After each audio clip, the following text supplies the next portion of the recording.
ফরিদপুরের ভাঙায় বাড়ছে বহুতল ভবন নির্মাণের সংখ্যা। তবে অধিকাংশ নির্মাণ কাজেই মানা হচ্ছে না ন্যূনতম নিরাপত্তা বিধি। সেফটি বেল্ট, হেলমেট কিংবা সুরক্ষা জালের ব্যবহার ছাড়াই কাজ করছেন শ্রমিকরা।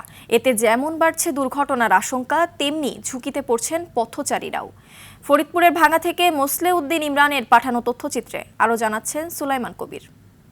AKS অর্জন করল গিনেস ওয়ার্ল্ড রেকর্ডস। AKS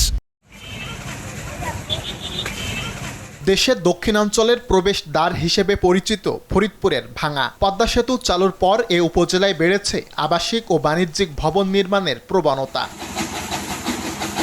ব্যক্তি উদ্যোগের পাশাপাশি বিভিন্ন ডেভেলপার কোম্পানিও নির্মাণ করছে বহুতল ভবন, কিন্তু অধিকাংশ নির্মাণের স্থলেই নেই ন্যূনতম নিরাপত্তা ব্যবস্থা। উঁচু ভবনের ছাদ কিংবা বাঁশের মাচায় দাঁড়িয়ে কোনো ধরনের সেফটি বেল্ট বা হেলমেট ছাড়াই কাজ করছেন শ্রমিকরা। এতে সামান্য অসাবধানতায় প্রাণঘাতী দুর্ঘটনার শঙ্কা বাড়ছে। আবার দীর্ঘ সময় সিমেন্ট, বালু ও রাসায়নিক উপকরণের সংস্পর্শে থাকায় চর্মরোগ সহ নানা স্বাস্থ্য ঝুঁকিতে পড়ছেন শ্রমিকরা। আমরা লাগে না, অনেক সময় পড়ি না, আবার ওরকম পরিবেশে হয় না। ঠিক আছে, সিমেন্ট বালি লাগার কারণে আমার কি হয়েছে, একজিমা হয়েছে।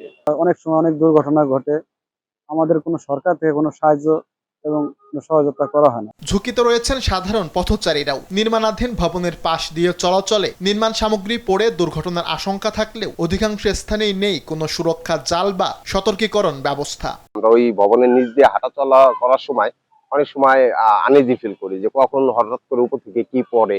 নির্মাণ কাজে নিরাপত্তা বিধি নিশ্চিত করার পাশাপাশি অনিয়ম বন্ধে কাজ করার কথা জানিয়েছে উপজেলা প্রশাসন। নির্মাণ কাজে শৃঙ্খলা আনয়নের জন্য প্রয়োজনীয় ব্যবস্থা গ্রহণের আবশ্যকতা রয়েছে এবং সেটিও নিশ্চিত করবার জন্য আমরা নিয়মিত ভিত্তিতেই তাগিদ প্রদান করে থাকি। বড় কোনো অসঙ্গতির তথ্য যদি আমাদের কাছে আসে তাহলে আমরা তাৎক্ষণিক প্রয়োজনীয় ব্যবস্থা গ্রহণ করি। দুর্ঘটনার ঝুঁকি কমাতে নিয়মিত তদারকি, আইনের কঠোর প্রয়োগ সহ ভবন মালিক ও নির্মাণ সংশ্লিষ্টদের দায়িত্বশীল ভূমিকার উপর জোর দিয়েছেন স্থানীয়রা। সুলাইমান কবির, RTV।